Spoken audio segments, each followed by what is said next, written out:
Wait for the sample to stop drifting and then, under high power, look for spermatozoa in a systematic scan 5 millimeters from the edge to avoid counting in the same field. Counting can be done using an eyepiece reticle or disc to reduce the field size for easier counting. Motility is graded as progressive motility. Count the spermatozoa moving actively either linearly or in a large circle regardless of speed. Non-progressive motility. Count spermatozoa showing motility but with absence of progression.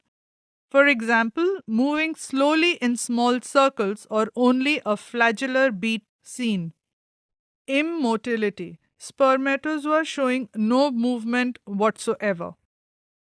Total motility is the sum of progressive motility and non-progressive motility, and it should be more than 40%. The normal reference level for progressive motility is more than 32%. Also look for sperm agglutination or clumping, presence of pus cells, RBCs, immature spermatozoa, bacteria, trichomonas, etc.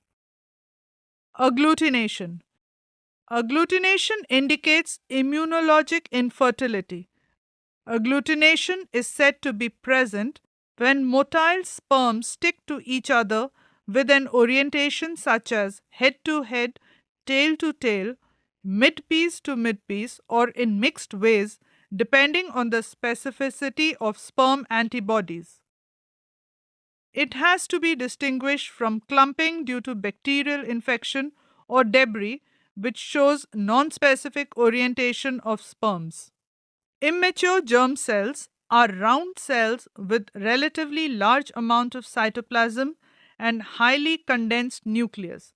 A few immature cells are normally present, which is 4 to 6 per high power field. Pus cells. 3 to 4 per high power field leukocytes are normally present in semen. A higher number denotes infection or pyospermia. Red blood cells are normally absent in semen. Their presence indicates infection, inflammation, or trauma of the reproductive tract. Bacteria, yeast, or trichomonas can be present, denoting specific pathologies if contamination is ruled out.